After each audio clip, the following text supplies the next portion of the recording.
Kulay ng ilaw, signal light, busina, auxiliary light, aftermarket pipe. Mga pare koy, ano nga ba ang dapat at hindi dapat para sa iyong motor? Pagkatapos ng video na to, isigurado akong matututo ka at magiging confident tuwing may checkpoint. Sama na rin natin dito yung mga enforcers na hindi pa masyadong sigurado sa trabaho nila. Hindi ko naman nila lahat, pero meron talaga. Peace. Welcome to GT Garage.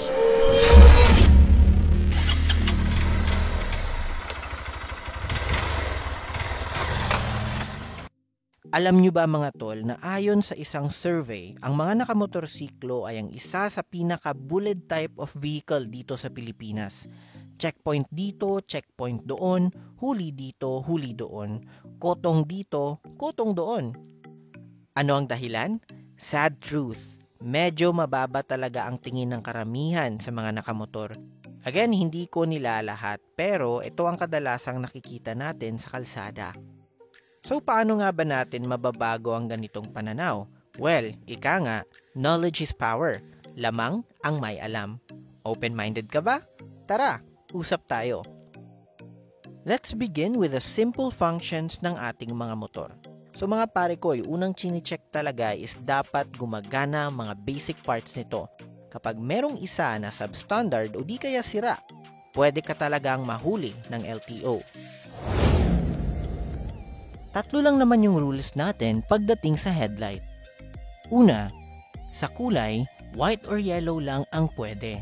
So mga pare ko, bawal yung blue, green, pink, rainbow at iba pang mga Power Ranger colors. Ang dami ko kasing nakikita ngayon na yung iba meron pang rainbow na kulay. Bawal yon. Number 2, dapat ito ay may high and low functions. Dun sa high and low, pwede namang pagsamahin yung dilaw at saka puti. Ibig sabihin, pag naka-high, puti, pag naka-low, dilaw. Pwede yon. Or pwede naman dilaw lahat, puti lahat. Number 3, ito ay dapat walang blinker at hindi blinking. Yung blinking po kasi ay para lang po yan sa mga emergency response team kagaya ng government-owned na sasakyan na mga LESPO at mga ambulansya. Pwede din naman yung blinker sa See? Next mga pare ko sa taillight naman tayo. Wala nang ibang kulay ang pwede. Dapat kulay pula lamang. Kahit dilaw ay bawal. Yung taillight, ito din yung tinatawag natin na park light. Also, dapat walang blinker. Bakit nga ba? Imagine, yung nasa unahan mong sasakyan naka-blinker yung taillight niya. Hindi ka ba maiinis or masisilaw dito? Much worse, baka madisgrasya ka pa. Next, punta naman tayo sa signal light. Orange, yellow, or amber lang yung pwede.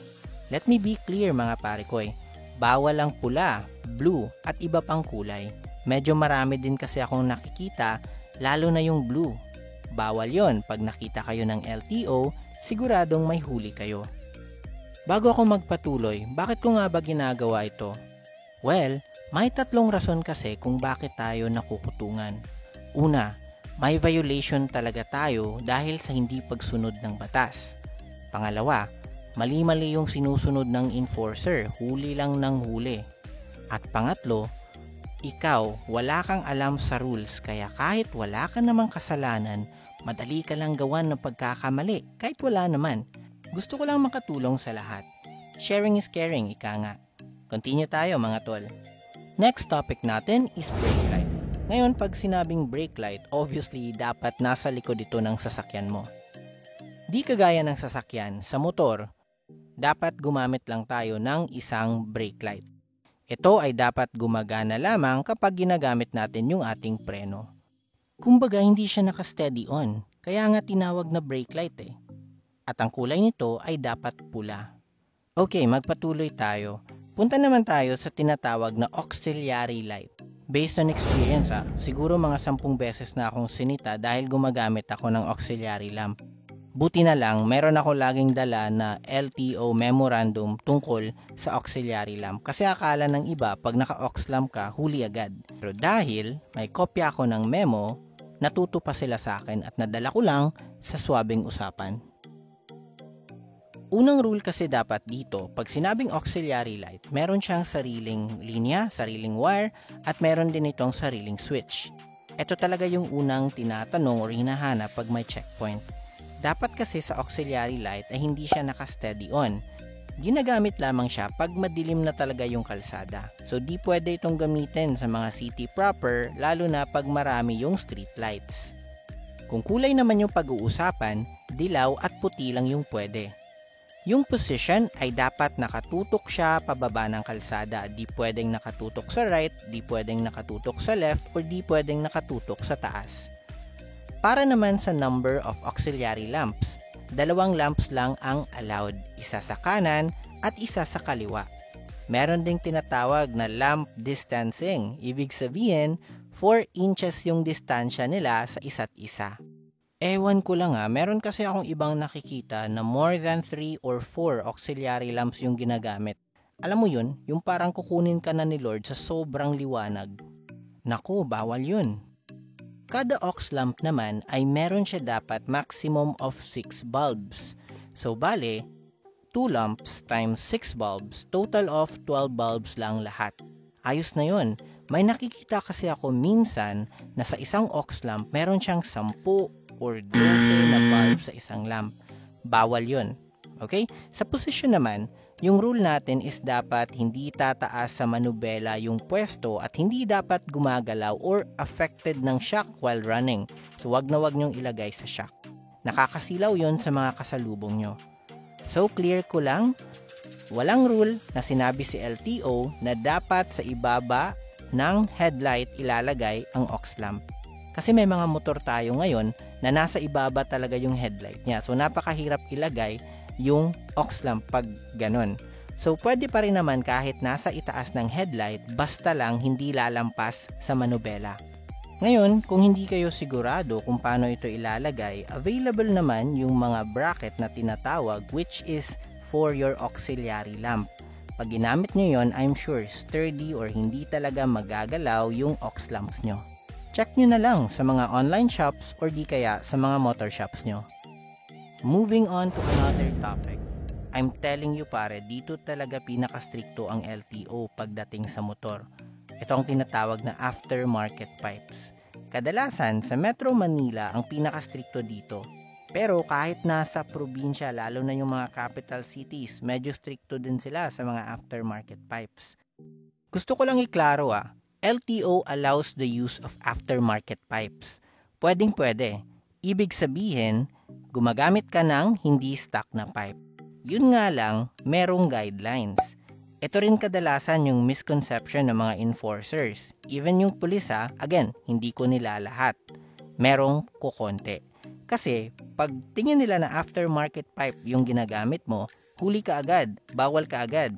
Hindi po ganun. Meron tayong LTO memorandum. Kaya alam nyo, yung ginagawa ko is nagpiprint ako ng LTO memorandum at nilalagay ko sa U-box ko. Kung sakaling sitahin, ipakita yung memo. Ayun, 100% makakalusot ka.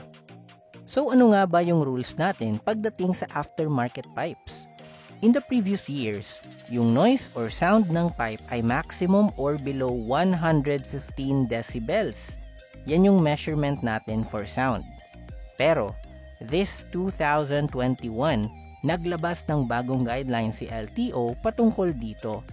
This is not kinda good news kasi yung dating 115 decibels ay naging 99 decibels na lang. Of course, exempted pa rin dito yung mga 400cc pataas.